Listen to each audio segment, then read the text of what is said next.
മാർഗം തേടുന്നതിൽ സന്തോഷിക്കുകയും ചെയ്യുന്നു. അവർ എന്നോട് നീതിവിധികൾ ആരായുന്നു, ദൈവത്തോട് അടുക്കുവാൻ താല്പര്യം കാണിക്കുകയും ചെയ്യുന്നു. ഞങ്ങൾ എന്തിനു ഉപവസിച്ച് അങ്ങ് കാണുന്നില്ലല്ലോ, ഞങ്ങൾ എന്തിന് ഞങ്ങളെ തന്നെ എളിമപ്പെടുത്തി അങ്ങ് ശ്രദ്ധിക്കുന്നില്ലല്ലോ. എന്നാൽ കർത്താവ് പറയാണ്, എന്നാൽ ഉപവസിക്കുമ്പോൾ നിങ്ങൾ സ്വന്തം സുഖമാണ് തേടുന്നത്. നിങ്ങളുടെ വേലക്കാരെ പീഡിപ്പിക്കുന്നതിനും കലഹിക്കുന്നതിനും ശണ്ട കൂട്ടുന്നതിനും ക്രൂരമായി മുഷ്ടി കൊണ്ടിരിക്കുന്നതിനും മാത്രമാണ് നിങ്ങൾ ഉപവസിക്കുന്നത്. ഇത്തരം ഉപവാസമാണോ ഞാൻ ആഗ്രഹിക്കുന്നത്?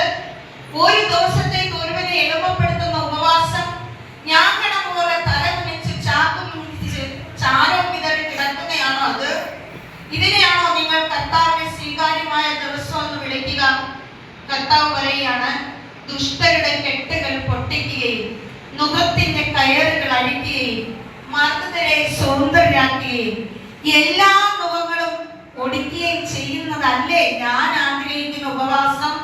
വിശക്കുന്നവരുമായി ആഹാരം പങ്കുവെക്കുകയും ഭവനരഹിതനെ വീട്ടിൽ സ്വീകരിക്കുകയും നഗ്നനെ ഉടുപ്പിക്കുകയും സ്വന്തം കാലിൽ നിന്ന് ഒഴിഞ്ഞു മാറാതിരിക്കുകയും ചെയ്യുന്നതല്ലേ അത്? നമ്മളിൽ എത്ര പേര് സ്വന്തക്കാരെ കാണുമ്പോൾ തിരിഞ്ഞു നടന്നു പോകും? പ്രിയപ്പെട്ടവരെ, ദൈവത്തിന്റെ വചനത്തിൽ ഒരു വള്ളിയോ പുള്ളിയോ തെറ്റാതെ പാലിക്കുന്നവരാണ്, പാലിക്കുന്ന ഓരോ വ്യക്തിയിലുമാണ് പരിശുദ്ധാത്മാവിന്റെ അഭിഷേകം നിറയുന്നത്. Hallelujah, hallelujah. അവർ നമ്മളോട് വിരോധമുള്ളവരാണെങ്കിൽ അവർക്ക് ദൈവത്തെ അറിയത്തില്ല. പക്ഷെ നമുക്കോ ദൈവത്തെ അറിയാം. അവര് നമ്മളെ നിന്ദിച്ചോട്ടെ, പരിഹസിച്ചോട്ടെ, അവരടുത്ത് പോയി നമ്മൾ സംസാരിക്കണം. എന്റെ പ്രിയപ്പെട്ടവരെ, എന്നോട് ഏറ്റവും കൂടുതൽ വിരോധം ഉണ്ടായിരുന്ന വ്യക്തികൾക്കാണ് ഇപ്പോൾ എന്നോട് ഏറ്റവും കൂടുതൽ സ്നേഹം. Hallelujah, hallelujah. എന്റെ വീട്ടിൽ കുഞ്ഞുങ്ങളെ കൊണ്ട് വരും, കുഞ്ഞിന് വേണ്ടി പ്രാർത്ഥിയില്ലേ, അങ്ങനെ പറയുവാൻ കർത്താവ് ഇടവരുത്തി. Hallelujah, hallelujah. ജെറമ്യാ പ്രവാചകന്റെ പുസ്തകത്തിലെ 1-ാം അധ്യായത്തിലെ അമ്മയുടെ ഉദരത്തിൽ നമുക്ക് രൂപം ലഭിക്കുന്നതിന് മുൻപ് നമ്മളെ കർത്താവ് അറിഞ്ഞു, വിശുദ്ധീകരിച്ചു, ജനതകൾക്ക് പ്രവാചകനായി നമ്മളെ നിയോഗിച്ചു.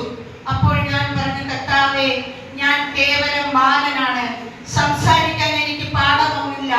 കർത്താവ് എന്നോട് അരുളി ചെയ്തു, നീ വെറും ബാലനാണെന്ന് പറയരുത്, ഞാൻ അയക്കുന്നിടത്തേക്ക് നീ പോകണം, ഞാൻ കൽപ്പിക്കുന്നിടത്ത് നീ അവരോട് സംസാരിക്കണം, നീ അവരെ ഭയപ്പെടേണ്ട.